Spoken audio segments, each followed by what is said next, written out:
श्री 105 विजयमती माता जी की, जैन धर्म की जिनवानी माता की जय।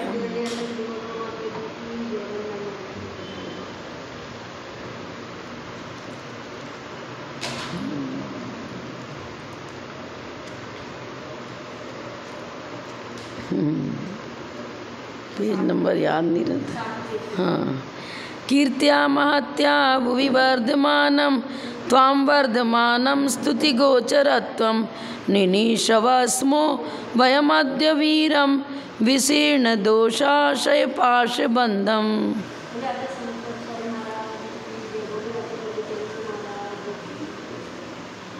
पेज नंबर 81 छोटी पुस्तक से।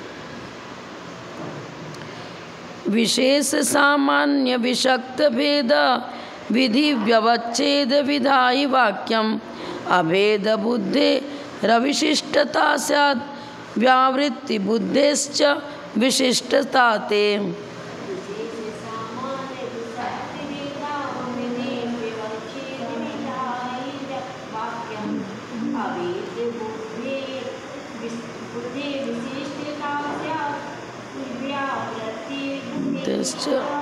विशिष्टता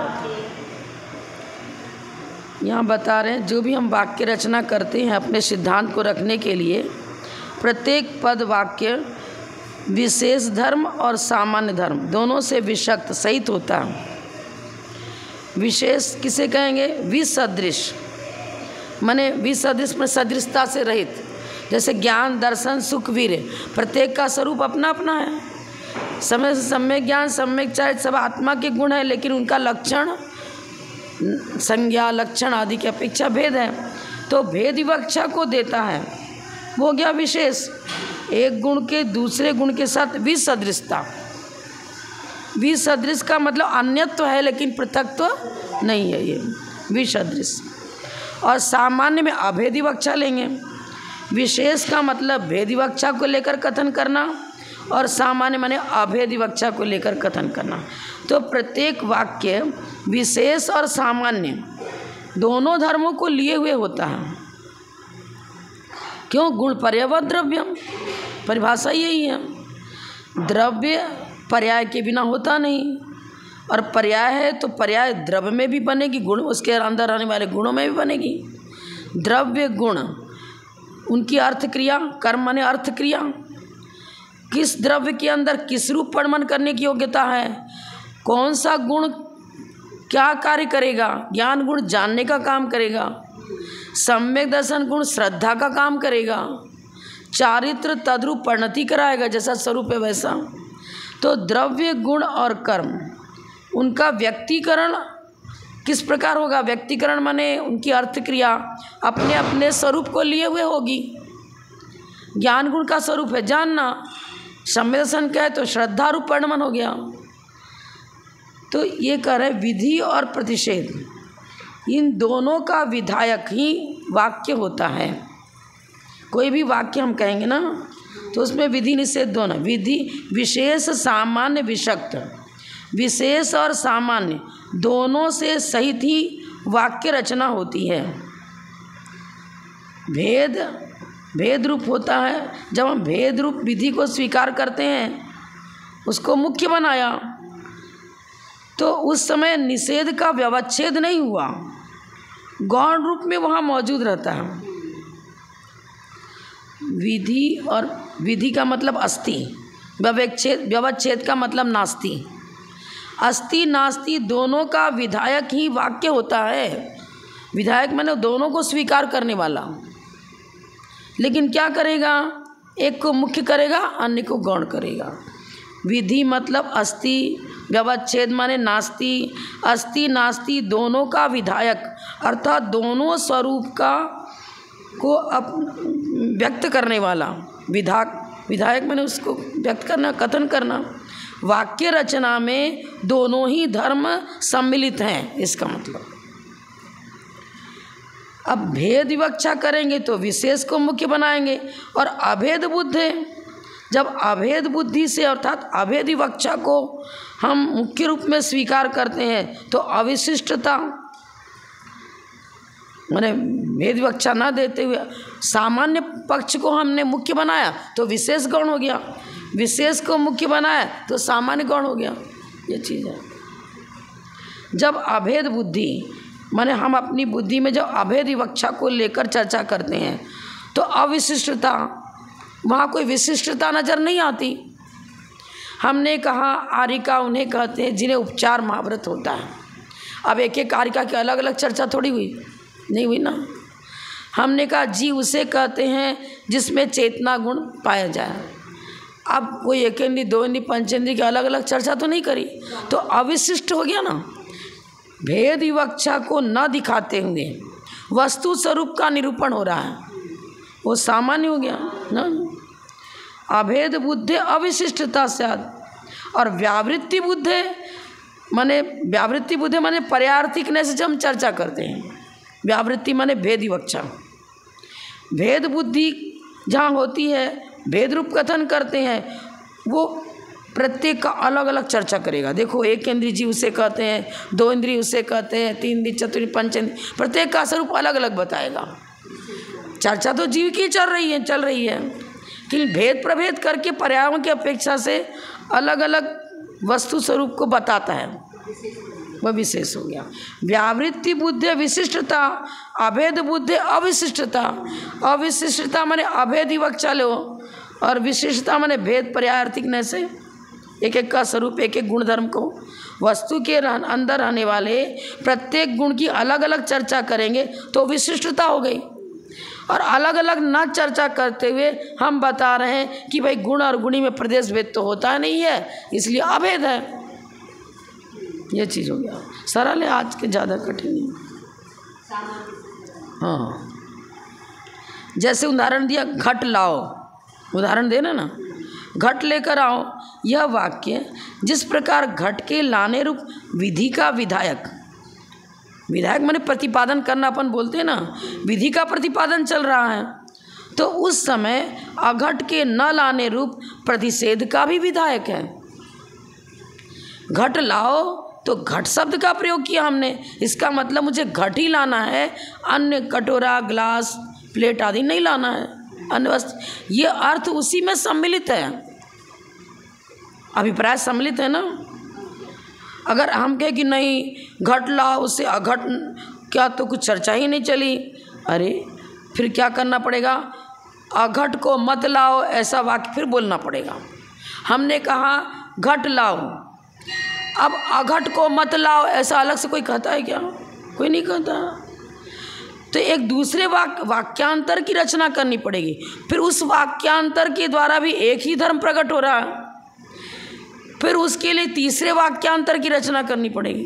वाक्यांतर में एक अलग वाक्य, इस तरह चलते जाओ, कभी भी अंत नहीं आएगा, अनवस्था दोष आ जाएगा।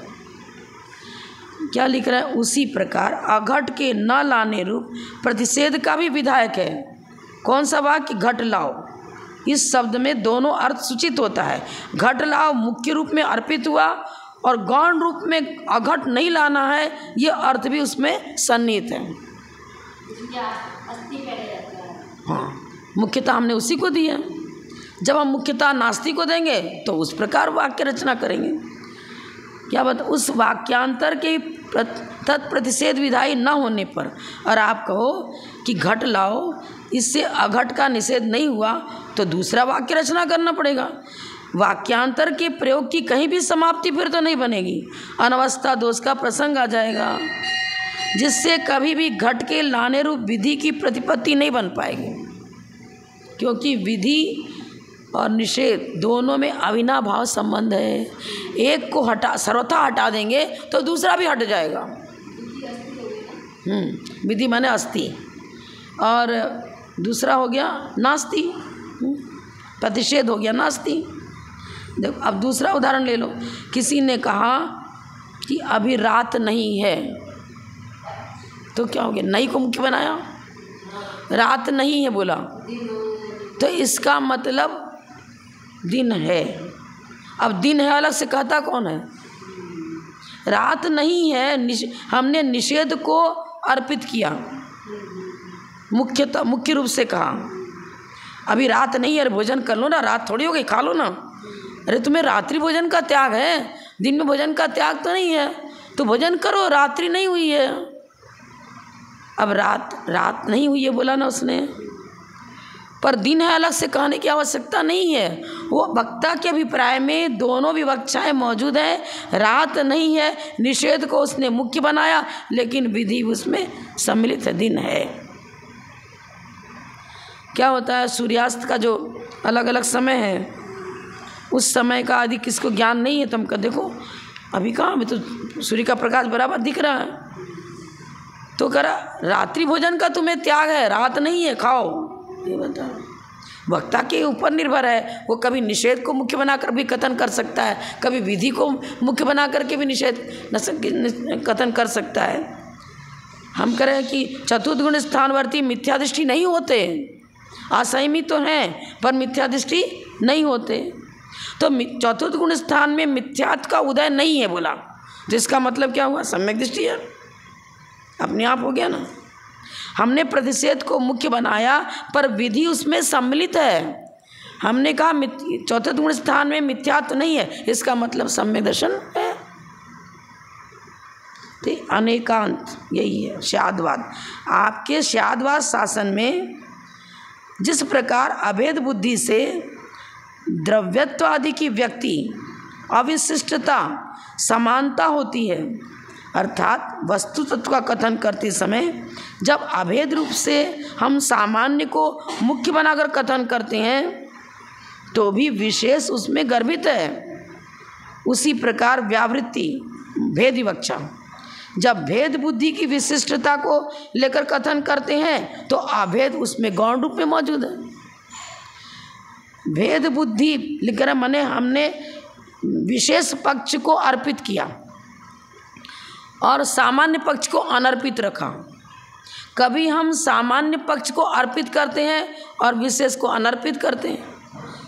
अर्पित माने मुख्य बनाना, अनर्पित माने गौण करना।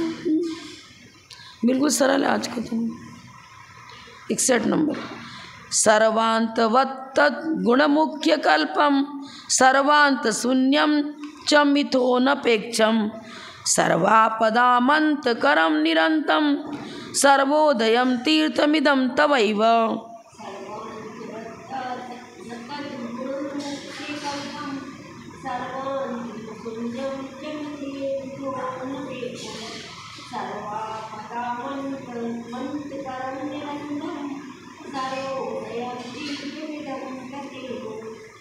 सर्व प्लस अंत, यहाँ अंत का अर्थ लास्ट नहीं होता, अंत माने धर्म।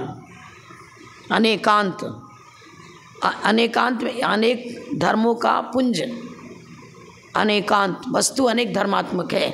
वस्तु अनेक धर्मात्मक न लिख करके यहाँ लिख दिया सर्वांत, सभी धर्मों को लिए हुए हैं। स्वचतुष्टय की अपेक्षा उसके जो जो धर्म उसमें घटित होते हैं उन अनेक धर्मों का पुंज वो द्रव्य है। सर्व माने कोई पदार्थ लो, जीव, पुद्गल, धर्म, अधर्म, आकाश, काल, किसी पदार्थ की द्रव्य की चर्चा करें, प्रत्येक द्रव्य अनेक धर्मात्मक है। सर्वांतवत्, जैसे गाड़ीवान, श्रीमान, मतु प्रत्यय लगाते हैं ना, तो वान लगाते, गाड़ीवान, ज्ञानवान, सर्वांतवत्। अब इसका रूप चलाएंगे तो प्रतिमा भक्ति एक वचन में सर्वांतवान, जैसे भवत शब्द का रूप चला है तो भवान भवंत भवंत, भगवत शब्द का रूप चला है भगवान भगवंत भगवंत। तो यहाँ सर्वांतवत्, अब वत् लगाए तो वान हो जाएगा, फिर प्रतिमा भक्ति एक वचन में सुप्रत्यय लगाएंगे तो सर्वांतवान। प्रत्येक वस्तु अपने स्वचतुष्टय की अपेक्षा जो धर्म उसमें घटित होते हैं वो सभी धर्म उसमें मौजूद हैं। जैसे ज्ञान, समय से सम्यक ज्ञान, सम्यक चारित्र्य, ये जीव द्रव्य की विवक्षा करी, तीनों धर्म हैं। अब तीनों धर्मों में प्रदेश भेद है नहीं, एक ही द्रव्य के अंदर घटित हो रहे हैं, तो तीनों धर्मों का समूह रूप द्रव्य हो गया ना, अनेक धर्मात्मक हो गया। लेकिन अनेक धर्मात्मक होते हुए भी वो सर्वथा विधि रूप नहीं है। अरे ज्ञान की परिभाषा अलग, सम्यक ज्ञान की परिभाषा अलग, सम्यक दर्शन का लक्षण अलग, सम्यक चारित्र्य का लक्षण अलग। लक्षण भेद भी है और अभेद भी है, अन्यत्व है। हाँ, सर माने सभी पदार्थ द्रव्यार्थिक ने चर्चा कर रहे हैं। प्रत्येक द्रव्य अनेक धर्मों का पुंज स्वरूप है, ये कहा यहाँ पर। तद गुण मुख्य कल्पम, जब हम उनकी विवक्षा करते हैं, कथन करते हैं, तो एक को गुण गौण करेंगे और एक को मुख्य करेंगे। गुण माने गौण करना, यहाँ गुण का अर्थ वो गुण नहीं ले रहे हैं। गुण मुख्य कल्पम, गौणता और मुख्यता की विवक्षा लिए हुए उनका कथन होगा।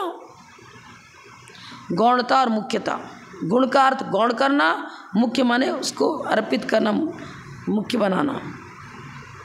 वचनों में वो शक्ति नहीं है कि सभी धर्मों को एक साथ अर्पित कर सके, व्यक्त कर सके। तो जिसको व्यक्त कर रहा है अपने शब्दों से वो मुख्य हो गया, और शब्दों से जिसका उस समय व्यक्तिकरण नहीं चल रहा है वो गौण हो गया। व्यक्त मतलब कथन में कहना, जिस धर्म को हम बताना चाह रहे हैं वो मुख्य हो गया, और जिसको है तो उसमें लेकिन एक साथ उनका कथन नहीं हो पा रहा है, इसलिए गौण के रूप में वो उसमें सम्मिलित भी है, ऐसा नहीं कि हट गया, है ही नहीं। सर्वांत शून्यम च मिथोन अपेक्षम, अगर एक धर्म को दूसरे धर्म से सर्वथा, मिथो माने परस्पर, अनपेक्ष कर दिया जाए। अस्ति को बिल्कुल अस्ति है तो नास्ति है ही नहीं, नास्ति है तो अस्ति है ही नहीं, बिल्कुल एक दूसरे का निराकरण कर रहे हैं तो क्या हो जाएगा, एकांतवाद आ जाएगा, और वस्तु एक धर्मात्मक है ही नहीं। और एक को हटाओगे तो दूसरा भी हट जाएगा, क्योंकि वस्तु सर्वथा अस्थि रूप है ही नहीं। जब कोई भी द्रव्य सर्वथा अस्थि रूप, सर्वथा नास्ति रूप है ही नहीं, तो सर्वांत शून्यम, एक जो अविनाभाव संबंध है ना, अविनाभाव का होने मतलब होने पर होना, नहीं होने पर नहीं होना। एक को नकार दिया तो दूसरा भी नकार में चला जाएगा, टिकेगा नहीं। वस्तु का स्वरूप ही विधि निषेधात्मक, दोनों स्वरूप को लिए हुए है एक साथ। अगर अनपेक्ष उनकी अपेक्षा ही ना करें तो सर्वांत शून्यम, धर्मों सभी धर्मों से रहित द्रव्य हो जाएगा, और धर्मी नहीं तो धर्मी कहाँ से रहेगा। धर्मों का पुंज, गुणों का पुंज ही तो द्रव्य है। सर्वापदाम अंत करम, अरे सभी आपत्तियों का अंत करना है तो क्या करो, निरंतर यह स्वीकार करो कि सर्वोदयकारी तीर्थ कौन है, जैन धर्म ये सर्वोदयकारी तीर्थ है। जिन वचन ही सर्वोदयकारी तीर्थ है, सबका हित करने वाला, सबका कल्याण करने वाला, सबके लिए अभ्युदयकारी, उदय अभ्युदयकारी। तवई माने आपका, तव प्लस एव, एकारे आई, ऐकारे च, आपका मत ही, आपका सिद्धांत ही एक ऐसा तीर्थ है जो सभी का कल्याण करने वाला, सभी के लिए अभ्युदयकारी तीर्थ में बनता है, कल्याणकारी बनता है। नीचे का लाइन का अर्थ इन्होंने किया है पहले, हे वीर भगवान, तवैव आपका तीर्थ ही, आपका प्रवचन ही, अर्थात आपका जिन शासन ही, वह जिन शासन ही, वह परमागम वाक्य, जिनेन्द्र देव की वाणी के लिए ही परमागम वाक्य संसार समुद्र से तिराता है, इसलिए कल्याणकारी है। सर्वांतवान, सभी धर्मों, अंत माने धर्म ले रहे हैं ना, सभी धर्मों का समूह। अब सभी धर्मों के समूह से क्या अर्थ लेंगे, सामान्य विशेषात्मक है, द्रव्य पर्याय दोनों को लिए हुए है, विधि निषेध दोनों को लिए हुए, एक भी है और अनेक भी है, आदि आदि करके जितने भी आलापत्ति में आपने पढ़ा वो सभी स्वाभाविक वैभाविक परिणति, उसको लेकर चर्चा करी ना, स्वभाव। हाँ हाँ, स्वभाव माने स्वकीय जिस प्रकार भवनशीलता उसमें बढ़ती है, वो सारी स्वचतुष्टय की अब किस प्रकार तो भवनशीलता है और किस प्रकार नहीं है, पर अस्ति नास्ति दोनों ही धर्म बनेंगे। बालू से तेल नहीं निकलेगा तो बालू में तेल रूप परिणमन करने की योग्यता का अभाव, ये भी एक धर्म हो गया। और बालू में किस रूप परिणमन करने की योग्यता है, उसका सद्भाव।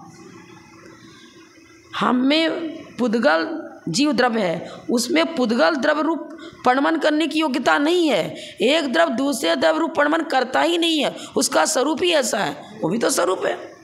जिस रूप परिणमन नहीं करता वो भी तो स्वरूप हो गया।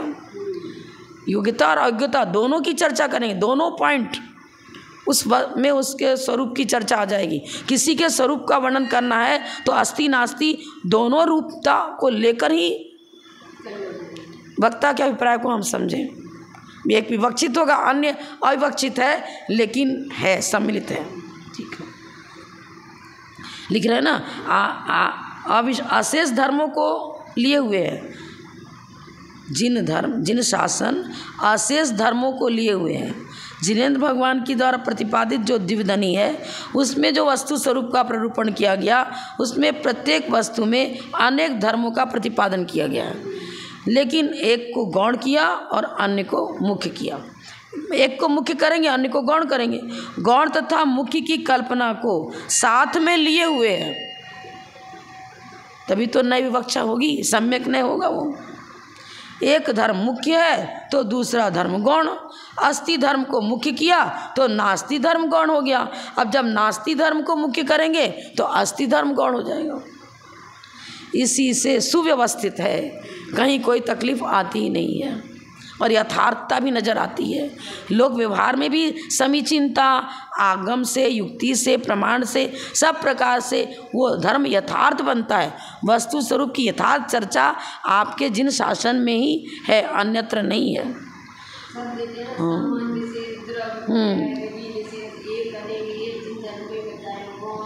हाँ, है ही नहीं, एक धर्मात्मक मानते हैं। हाँ, ये सब बिंदी छूट गया। असंगत, संगत माने सही और असंगत माने सही नहीं। तो मिथ्यापना जिन शासन में है ही नहीं, जिन शासन असंगत नहीं है। क्यों असंगत नहीं है? परस्पर विरोध वाली बात ही नहीं। हम तो विपक्षियों से भी सर्वथा विरोध नहीं रखते, सांख्य मत को भी स्वीकार कर रहे हैं द्रव्यार्थिकने से। कुटस्थ नित्य नहीं है, नित्य है। द्रव्यार्थिकने से पदार्थ नित्य है, द्रव्य का नाश नहीं होता। बौद्ध ने कहा अनित्य, हम भी उसको बता रहे हैं अरे पर्यार्थिकने से तुम्हारी बात सही है। तो हम अन्य मत का भी सर्वथा निष्कासन नहीं करते हैं, सापेक्ष रूप में अन्य मत को भी स्वीकार कर रहे हैं। बस अब न्यायिक वैसे सामान्य और विशेष धर्म को स्वीकार तो करते हैं, लेकिन निरपेक्ष सर्वथा भिन्न रूप में स्वीकार करते हैं। हम कहते हैं नहीं, वस्तु सापेक्ष रूप में सामान्य विशेष दोनों धर्मों से सहित है। सामान्य धर्म, विशेष धर्म दोनों सापेक्ष हैं, निरपेक्ष है ही नहीं। वस्तु के स्वरूप में दोनों एक साथ उनमें मौजूद हैं। उनमें सर्वथा निरपेक्ष बतलाता कौन? अन्य मत वाले, जो जो शासन वाक्य धर्मों में पारस्परिक अपेक्षा का प्रतिपादन नहीं करता है, सापेक्ष निरूपण नहीं करता है, उन्हें सर्वथा निरपेक्ष बताता है। वह सर्वधर्मों से शून्य है। जिसकी चर्चा कर रहे उसकी चर्चा भी घटित नहीं हो पाएगी, शून्यवाद आ जाएगा।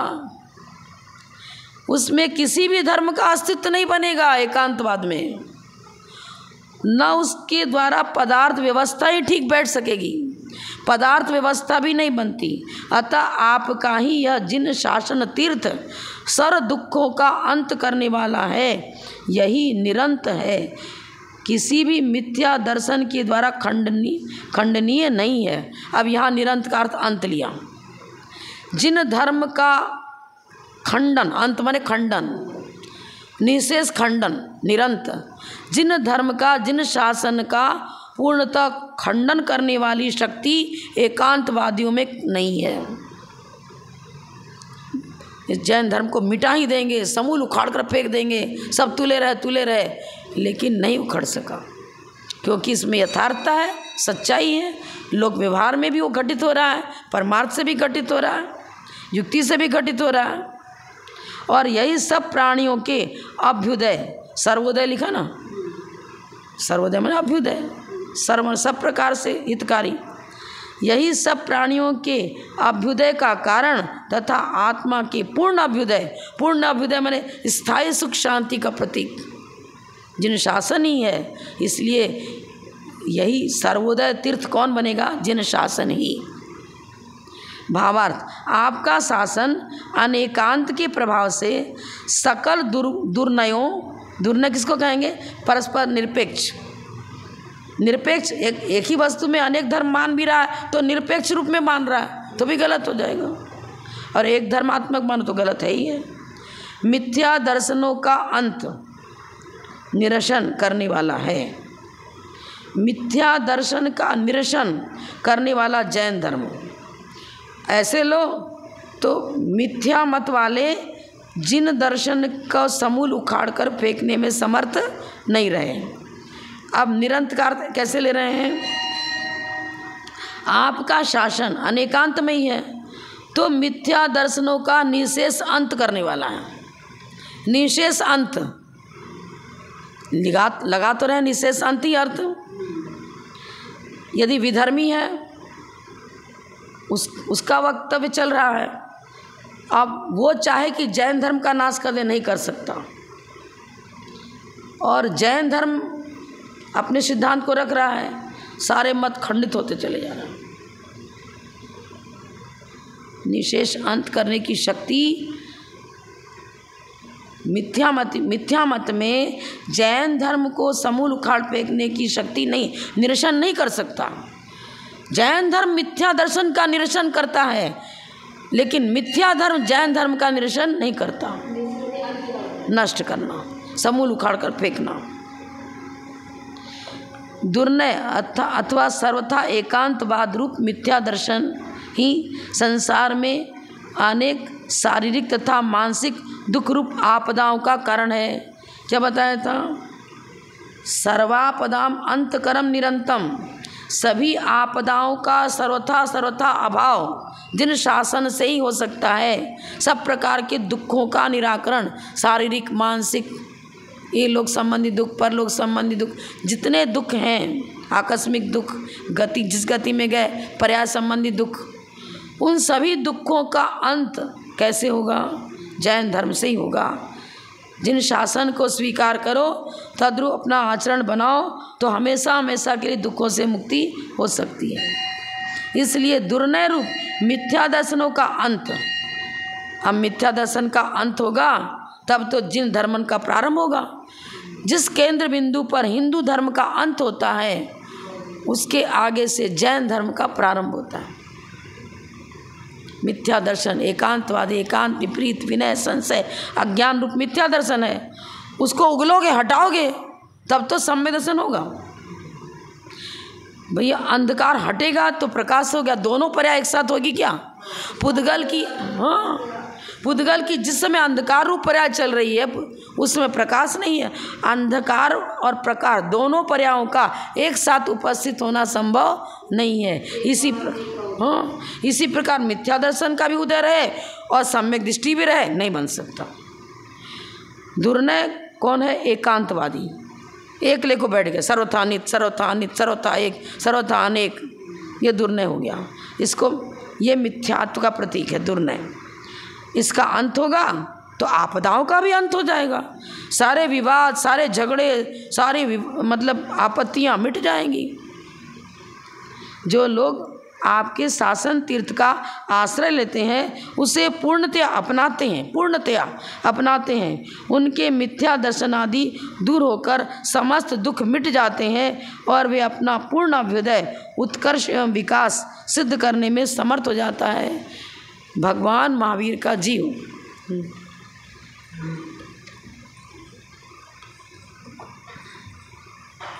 कहाँ? शेर की पर्याय में था। अब शेर की पर्याय में रहने वाला भगवान महावीर का जीव क्यों शेर की पर्याय में पहुंचा? था तो आदिनाथ भगवान के समो शरण में, लेकिन शेर की पर्याय मिथ्यात्व के कारण तपस्या तो करी, लेकिन कुतप किया, एकांतवाद को चला दिया, तो दुख पाता रहा। और जब उसने जिन शासन को स्वीकार किया, उसके जीवन में सुख शांति प्रकट होने लग गई। और जब पूर्णतया जिन शासन में पारंगत हो गया, मतलब आचरण में ले आया, छायिक समदर्शन को प्राप्त कर लिया, छायिक ज्ञान, छायिक दर्शन, छायिक सुख को प्राप्त कर लिया, सारा जन्म मरण का दुख मिट गया, स्थायी सुख की प्राप्ति कर ली, सिद्ध अवस्था प्राप्त कर ली। इस तरह से परम अभ्युदयकारी जिन शासन है। एक और पढ़ें। कामम द्विषन्न प्युपपत्ति चक्षु समीक्ष्यतां ते समदृष्टि रिष्टम त्वयि ध्रुवं खंडित मानसृंगो भवत्य भद्रोपि समंत भद्र। क्या अच्छा लिखा है।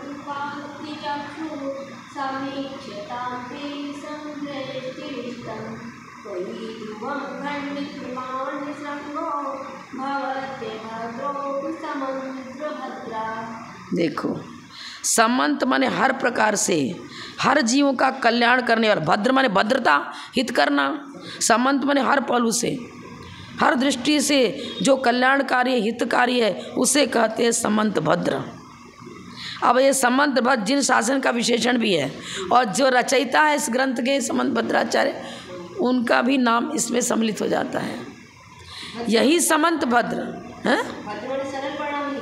हाँ भद्रता भद्र परिणाम बोलते हैं, हितकारी कल्याणकारी सब जिसमें यथार्थता है सच्चाई है वो समंत भद्र हो गए। समंत भद्र ने जब तक जिन शासन को स्वीकार नहीं किया तब तक वो दुख जन्म मरण का उठाते रहे और जब जिन शासन को स्वीकार कर लिया तो सारा दुख विलीन हो गया। क्या बता रहे हैं, हे वीर जिन कामम द्विषण नप्युपपत्ति चक्षु। एक मिनट दूसरी पुस्तक भी लगा निकालते हैं, दोनों की अपेक्षा चर्चा करेंगे। नहीं हम इस पुस्तक से देख रहे हैं।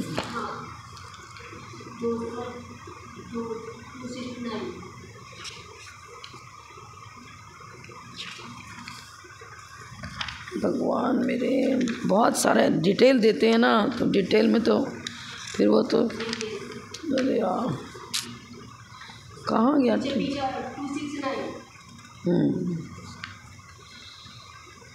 कामम द्विषण नप्युपत्ति चक्षु।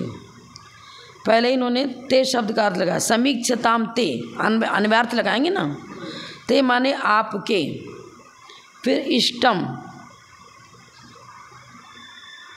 कामम द्विषण नप्युपत्ति चक्षु समीक्षताम ते समदृष्टि इष्टम दिया ना। समदृष्टि में र का विसर्ग हो जाएगा और इष्टम निकलेगा, समदृष्टि प्लस इष्टम। और ते माने आपके, आपके इष्ट शासन से कामम बोले कामम माने प्रचुर खूब, कामना मतलब इच्छा गहरी इच्छा गहराई से जो आपके शासन में डूबता है रचता पचता रहता है, कामना गहरी इच्छा। पंचेंद्र विषयानुराग की चर्चा नहीं है यहाँ, जिन शासन जिन धर्म के प्रति उसका गहराई से अनुराग है वहाँ उसके लिए कामम शब्द दिया। वो तो तर जाएगा, समंत भद्रता को प्राप्त कर लेगा।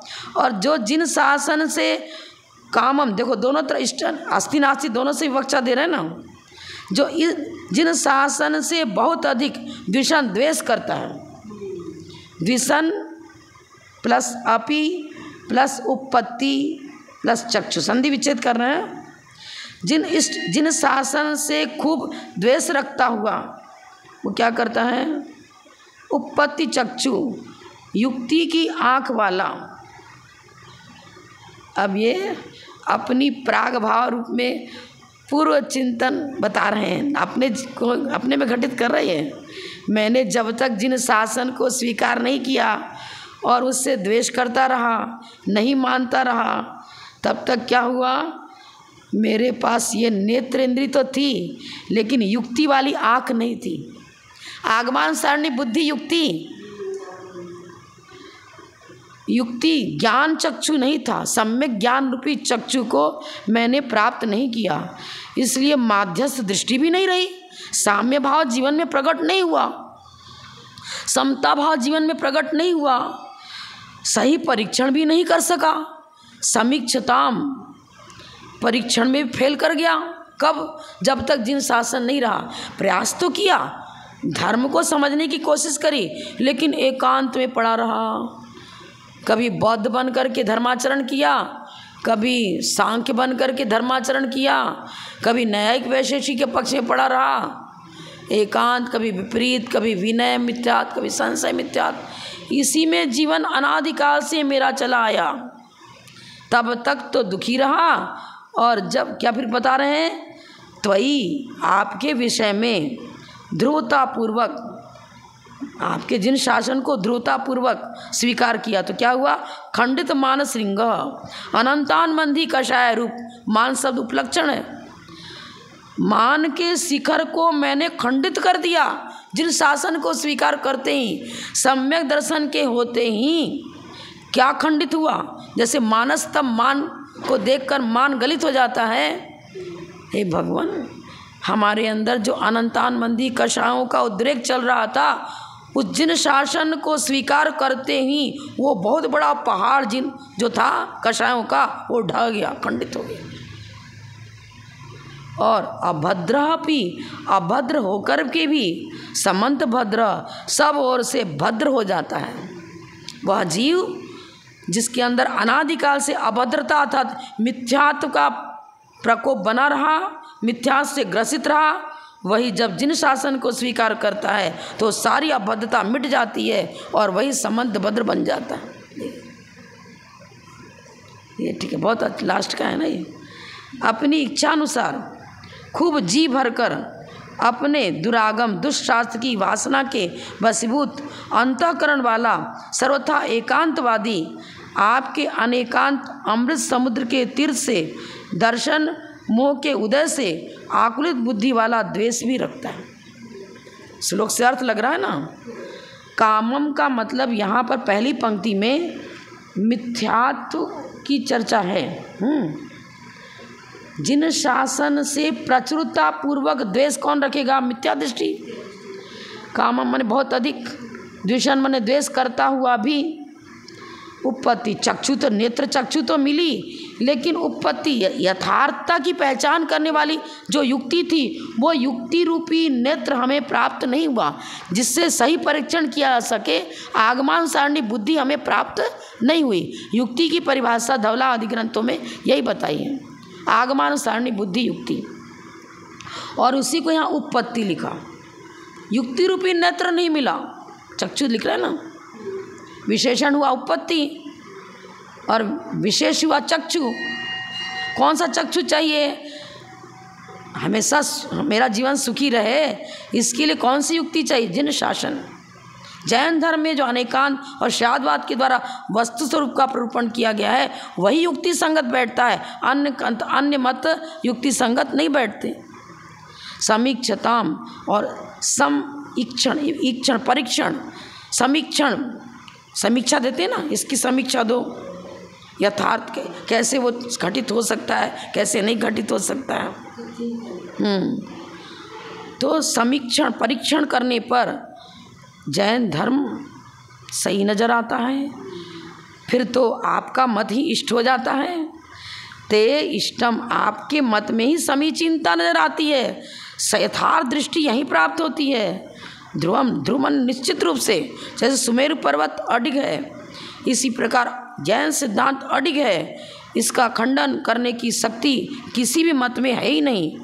ध्रुवता यथार्थता, अब जहाँ ध्रुवता और यथार्थता आ जाएगी फिर क्या होगा, खंडित मान श्रृंगो, श्रृंग श्रृंग श्रृंग में शिखर को बोलते हैं। मान कसाय के शिखर पर जो चढ़ा हुआ था, मैं कर रहा था, मेरा मत सही। मन्यमान तीर्थंकर बौद्ध कह रहा मैं धर्म तीर्थ का प्रवर्तक, सांख्य कहता है कपिल मैं धर्म तीर्थ का प्रवर्तक। सब अपने को धर्म तीर्थ के प्रवर्तक मन्य मान रहे थे, लेकिन यथार्थता उसमें कहीं भी नहीं रही। खंडित मान श्रृंग, सब खंडित हो गए। सबकी मान कषायर जो ऊंचाई पर पहुंची हुई थी वो सब ढह गई, पर्वत ढह गया पूरा, मान रूपी पर्वत खंडित हो जाता है। फिर क्या हो जाता है, हाँ श्रृंग पर्वत का, श्रृंग माने पर्वत की शिखर, मान कसाय की शिखर भी ले लूँ।